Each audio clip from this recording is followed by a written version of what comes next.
అంతేకాదు వైజాగ్ స్టీల్ అన్నది ఆంధ్ర రాష్ట్రానికి తలమానికం లాంటిది.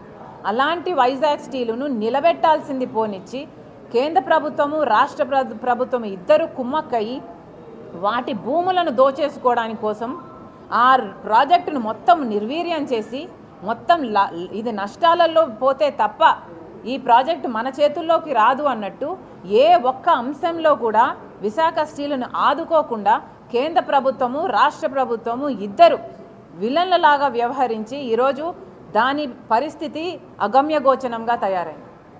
ఇది ఎక్కడి న్యాయం అని అడుగుతున్నాం.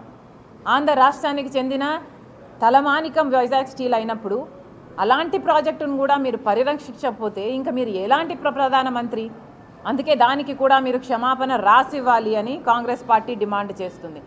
ఆంధ్ర రాష్ట్ర విభజన హక్కులలో 5వది ఆంధ్ర రాష్ట్ర విభజన హక్కులలో ఏ ఒక్కటి కూడా మోడీ గారు ఇంతవరకు నిలబెట్టుకుంది లేదు. కడప స్టీల్ ఫ్యాక్టరీ అయితేనేమి, రాయలసీమకు నార్త్కు స్పెషల్ ఎకనామిక్ జోన్ ప్యాకేజ్ అయితేనేమి, రైల్వే జోన్ అయితేనేమి, దుగ్గరాజపట్నం పోర్ట్ అయితేనేమి, ఒక్కటంటే ఒక్కటి కూడా ఏది పోలవరము రాజధాని స్పెషల్ స్టేటస్ ఇవన్నీ కాకుండా పెద్దవి చిన్నవి ఏ ఒక్కటి నిలబెట్టుకోనందుకు మోడీ గారు సమాధానం చెప్పాలి. ఎందుకు నిలబెట్టుకోలేదు? ఒక్కటైనా ఎందుకు నిలబెట్టుకోలేదు అని అడుగుతున్నాం.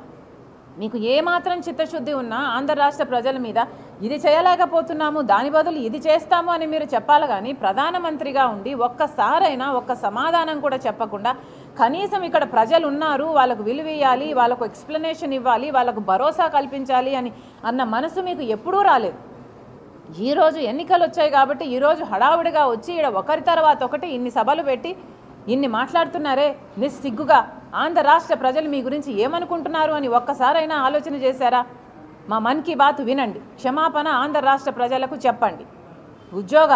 ఉద్యోగాల విషయంలో కేంద్ర ఉద్యోగాలు అన్నీ కలిపితే 30 లక్షల ఉద్యోగాలు ఖాళీగా ఉన్నాయి. అవి భర్తీ కాలేదు, అవి భర్తీ చేయలేదు మోడీ గారు. ఇవి కాకుండా సంవత్సరానికి 2 కోట్ల ఉద్యోగాలు ఇస్తామన్నారు మోడీ గారు. 10 సంవత్సరాలకు 20 కోట్ల ఉద్యోగాలు ఇవ్వాల్సింది మోడీ గారు. మరి ఈ 20 కోట్ల ఉద్యోగాలలో ఆంధ్ర రాష్ట్ర బిడ్డలకు ఎన్ని కోట్ల ఉద్యోగాలు ఇచ్చారు మీరు? 20 కోట్లలో కనీసం 10 సంవత్సరాలలో అంతా కలిపి 1 కోటి ఉద్యోగాలు ఇచ్చారా? లేదు 10 లక్షల ఉద్యోగాలు ఇచ్చారా? ఎన్ని ఇచ్చారు? మరి మా బిడ్డలకు మీరు ఉద్యోగాలు ఇవ్వనప్పుడు, మీరు మా కోసం ఏ వాగ్దానాలు నిలబెట్టుకోనప్పుడు, కనీసం మా హక్కులను కూడా మాకు ఇయ్యనప్పుడు మిమ్మల్ని ఎందుకు గౌరవించాలి ఆంధ్ర రాష్ట్ర ప్రజలు అని అడుగుతున్నాం. ముమ్మాటికి మీరు మా యువతకు క్షమాపణ చెప్పాల్సిన అవసరం ఉంది.